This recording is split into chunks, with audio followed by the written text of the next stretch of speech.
हरिओम। ओम तत्पुरुषाय विद्महे महादेवाय धीमहि तन्नो रुद्र प्रचोदयात्।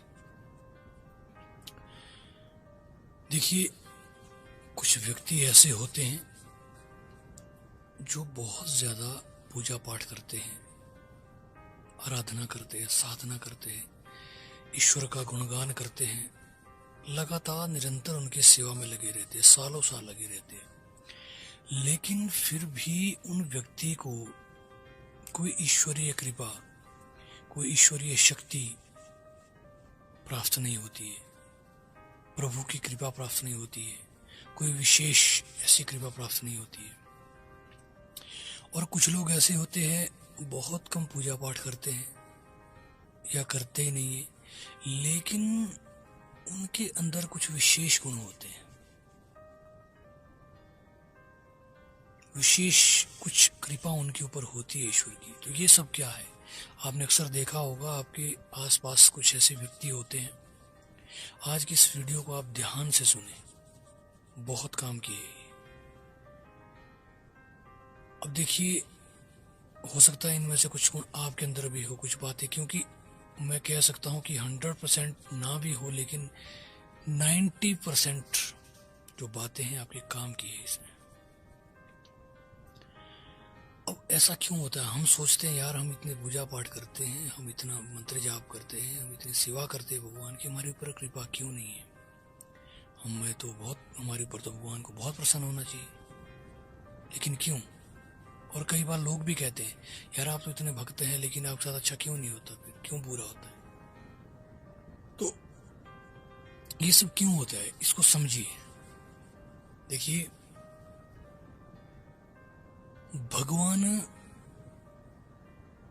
को भक्त नहीं चुनता है, जो भक्त भगवान को चुनता है, ये जरूरी नहीं कि भगवान भी उसको चुने। भगवान अपने भक्तों को स्वयं चुनते हैं, इस बात का ध्यान रखें। वो जिनके ऊपर उनको कृपा करनी होती है वो स्वयं कर लेते हैं। ये जरूरी नहीं है कि हम भगवान की इतनी ज्यादा सेवा करें, स्तुति करें। देखिए, 24 घंटे आप चाहे जल में समाधि ले लीजिए और वहां पे जाप कीजिए भगवान का। यदि भगवान ने आपके ऊपर कृपा नहीं करनी है तो नहीं करनी है। वो बहुत कुछ देखते हैं, कर्मों के आधार पर ही सब कुछ होता है। यदि आप कर्म ही अच्छे नहीं है तो आप जितनी मर्जी ईश्वरीय उपासना कर दो, साधना कर दो, जो मर्जी कर लो, पूजा पाठ कर लो, आपको ईश्वरीय कृपा प्राप्त नहीं होगी। हाँ, यदि आपके कर्म अच्छे हैं, सिद्धांत अच्छे हैं, आपकी जीवन शैली अच्छी है, आपकी सोच अच्छी है, तो निश्चित ही आपको प्रभु की कृपा प्राप्त होगी ही होगी। मैंने पहले कहा कि भगवान भक्त को स्वयं चुनता है, भक्त भगवान को नहीं चुनता है। अगर भक्त भगवान को चुनता तो आज तो हर घर में भगवान होते, हर घर में चौकियां लगती, हर घर में भगत होते। बहुत से लोग जो है ईश्वर की उपासना करते हैं, पूजा करते हैं, पाठ करते हैं, लेकिन सबके ऊपर तो कृपा हो नहीं रही ना उसकी। लाखों लोग जो है मंदिरों में जाते हैं, तो जरूरी नहीं है कि सबके ऊपर वो कृपा करे। ठीक है, इस चीज का विशेष ध्यान रखें, ये बहुत जरूरी काम की बात है। अब होता क्या, ईश्वरीय तत्व जो है वो कुछ व्यक्तियों के अंदर होता है। जो जन्मजात होता है वो पिछले पुण्य के कारण होता है, पिछले जन्म के पुण्य है, या किसी कारण से जो ईश्वरीय तत्व जो होता है, जिन व्यक्तियों के अंदर होता है, उनके अंदर कुछ विशेष गुण होते हैं। वो व्यक्ति यदि पूजा पाठ करते हैं तो और ज्यादा बढ़ा दीजिए, यदि नहीं करते हैं तो शुरू कीजिए। कुछ ऐसे तत्व है, कुछ ऐसे ईश्वरीय तत्व है, कुछ ऐसे गुण है, यदि आपके अंदर भी है तो आप यदि ईश्वर की उपासना करते हैं तो और ज्यादा बढ़ा दीजिए, यदि नहीं करते हैं तो करने शुरू कीजिए। आपको रिजल्ट बहुत बेहतरीन दिखेंगे। उसमें क्या है, सबसे पहली बात, यदि आपके अंदर माता पिता के प्रति बहुत ज्यादा प्रेम भाव है,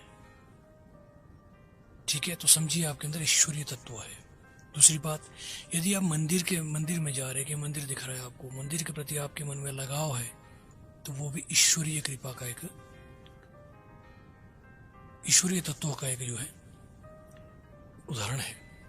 यदि दूसरों को दुखी देख के आपके मन में संवेदना जागती है, आप उनको दुखी नहीं दे सकते हैं, तो वो भी एक कारण है।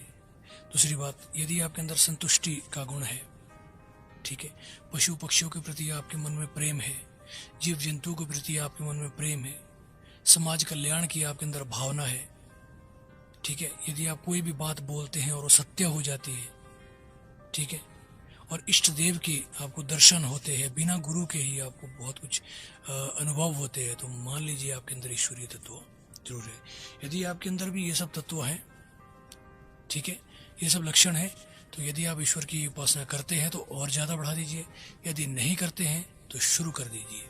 आज की वीडियो में इतना ही, अगली वीडियो में फिर से मिलेंगे, तब तक के लिए हरि ओम, ओम नमः शिवाय, ओम नमः शिवाय, ओम नमः शिवाय।